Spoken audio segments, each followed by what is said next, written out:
Bom, primeiro, bom dia a todos. Queria compartilhar aqui um pouco a visão também da Intel sobre o Brasil. Nós somos extremamente realistas e a realidade é que o brasileiro é um povo muito permeável à inovação. E isso, no ano passado, em que vocês viram as estatísticas, foi um ano em que nós introduzimos uma nova tecnologia.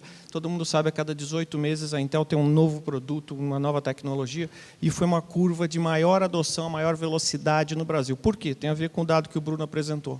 As pessoas estão pensando antes de comprar, e quando ele pensa, ele acaba comprando um ticket médio maior, uma tecnologia de última geração, e o brasileiro faz isso. Agora, não é só no varejo que ele faz isso, o brasileiro em business também é muito inovador. E essa inovação, e aí entrando já na pergunta do Hélio, nós estamos vivendo agora, com todas essas distrações que a gente está vendo, macroeconomia, etc., do ponto de vista tecnológico, nós estamos numa revolução tecnológica que vai ter um impacto maior do que a chegada da telefonia celular. Maior do que a chegada do celular na vida das pessoas. É a internet das coisas. A internet das coisas tem um impacto muito grande. Você vê até a transformação, no caso da Mastercard, essa é uma vertical, em que esse fluxo de dados passa a ser mais importante do que o fluxo de mercadoria. As mercadorias vão estar na internet das coisas. Quando a gente pensa, e quando eu falo, eu vou colocar uma mercadoria na internet das coisas, todo mundo pensa em um dispositivo eletrônico. Na verdade, o shampoo vai estar na internet das coisas, a semente da Monsanto vai estar na internet das coisas.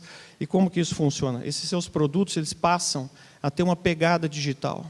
Aquele shampoo, ele vai ter uma pegada digital que acompanha a vida dele, você acompanha a utilização desse produto e você tem uma riqueza de marketing muito grande. Então, quando vocês levantaram as mãos, quem está no varejo, quem está na indústria, etc., deu para ver que tem muita gente de indústria aqui. Nas suas verticais, vocês vão ter revoluções associadas à internet das coisas. E isso, muita gente faz o discurso, a gente vê esse discurso global. Eu vou dar alguns exemplos aqui no Brasil. Uma das questões, uma das empresas que o Bruno citou é a Progressive. A Progressive tem seguro. Agora, o que tem a ver o seguro com a internet das coisas? Quanto mais dados eu tenho, menor o risco. Eu consigo alterar a dinâmica do seguro. Então, no Brasil, nós temos uma oportunidade enorme para seguros de veículos e muitas pessoas acham o seguro muito caro. Como é que eu consigo reduzir isso? Colocando o veículo na internet das coisas, observando o comportamento desse motorista, eu consigo ter uma redução de risco. Agora, isso tudo é opt-in. A questão da privacidade na internet das coisas, a questão da segurança é muito importante na internet das coisas. Essas tecnologias todas estão sendo disponibilizadas, mas no caso do seguro, o sujeito vai escolher. Eu prefiro pagar 5.000 por ano ou pagar 1.000 e abrir um pouco mão da minha privacidade e permitir que eu esteja num grupo de motoristas mais conscientes, que, por ser observados, não vão infringir as leis. Esse é um caso em que você revoluciona a indústria de seguro. A ponto de que, com a chegada de veículos autônomos, olhando agora 15 anos para o futuro, você vai ter uma grande alteração nessa indústria, e a indústria já se modifica nesse momento, né?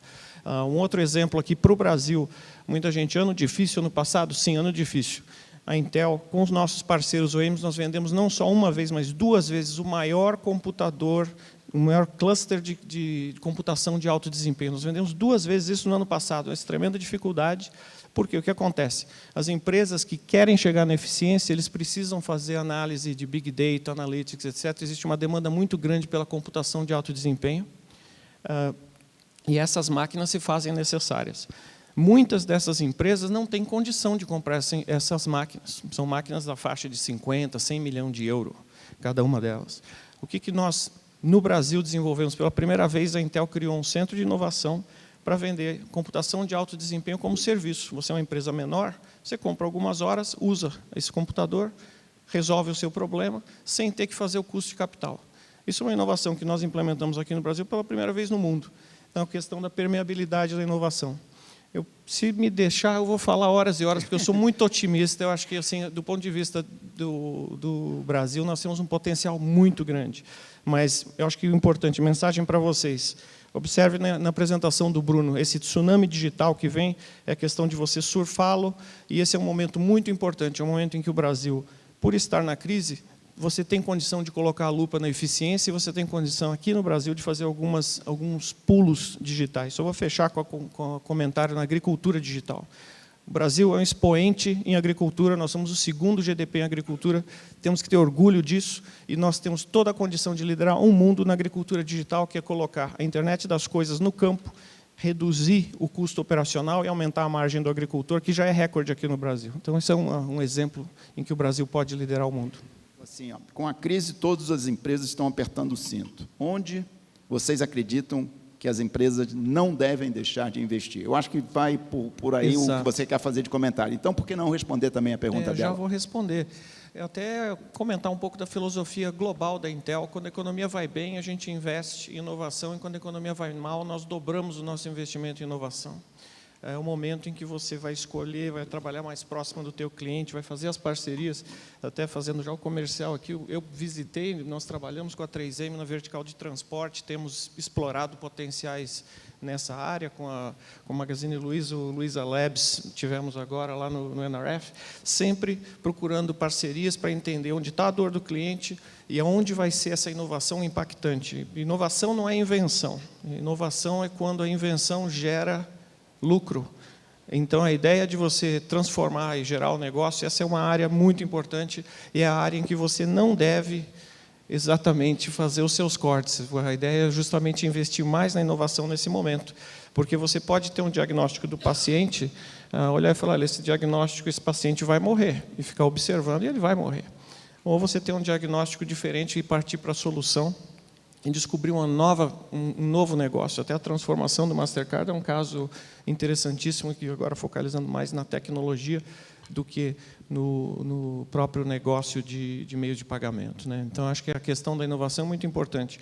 Na Intel, aqui no Brasil, nós elegemos algumas verticais específicas para investir: educação, energia, transporte, agricultura, varejo. E em cada uma delas nós temos projetos de relevância nacional, coisas que devem ser feitas primeiro no Brasil. A questão da agricultura digital que eu mencionei é uma das mais recentes e é uma das áreas em que nós estamos investindo muito, mas sozinho ninguém faz nada. Então, o investimento numa área dessa tem que ser com o setor. Então, engajar muito os líderes desse setor, não necessariamente todas as empresas, mas alguns poucos, para gerar aquele caso de referência, né? Então, no varejo, a gente trabalha muito com os líderes aqui no Brasil, com o Luiza Labs, nós temos várias interações, e eu acho que esse é o momento de se investir mais em inovação.